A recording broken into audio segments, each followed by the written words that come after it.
don't want nothing from you but for you to leave this room and know what you want. What do you want in your marriage? What do you want with your son and your daughter? What do you want in your health? What do you want financially? Like, how much money do you want to make a year? What do you want to drive? How do you want to live? Stop just waking up like an accident. What do you want?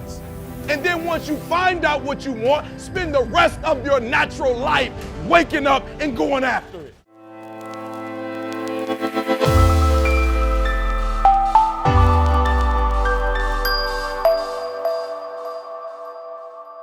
The reason why I speak with so much passion, E.T., why do you speak with so much authority? Because I'm talking about my life, not something that I read. I ate out of trash cans. I had no business eating out of trash cans. I lived in abandoned buildings. I had no business living in abandoned buildings. But E.T., your daddy wasn't in your life. Your mom was a teenage mother. You grew up, come on, E, look at your shirt. That's not an excuse. There is no excuse for not living up to your fullest potential. No excuse. I told you, I didn't get a new daddy. I didn't get a new mama. What changed? I changed. And I stopped being a victim. I stopped saying I've got to wait for good things to happen to me. And I said I'm going to grind. I'm going to fight. I'm going to work. I'm going to press toward. I'm going to learn. I'm going to do everything in my power. Every single day, I'm going to do everything in my power to become a victor and not a victim. Now let me say this before I move forward, and I can't explain it, but you better feel me. Winners win and losers lose. I can't explain it any better than that. I don't know how it happens, but winners win.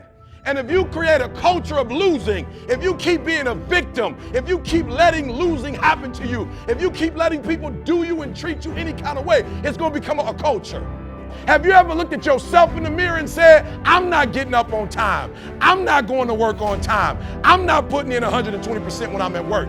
I let me down. And when you get to the point where you can say you let you down, I don't care. Listen to me, no disrespect. I don't care about Glenn. That's not why I do what I do. And I love Glenn. I don't come here and do what I do so Glenn can affirm me, so he can give me a pat on my back. I care more about me than I care about what Glenn thinks about me. I have standards. I have values.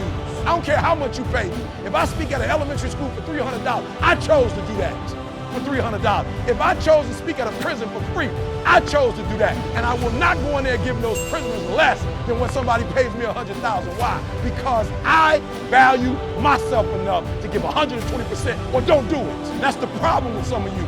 You always want to blame other people. You want to hold other people to the fire, but you're not holding yourself to the fire. You just said you're giving 50%. You owe you an explanation.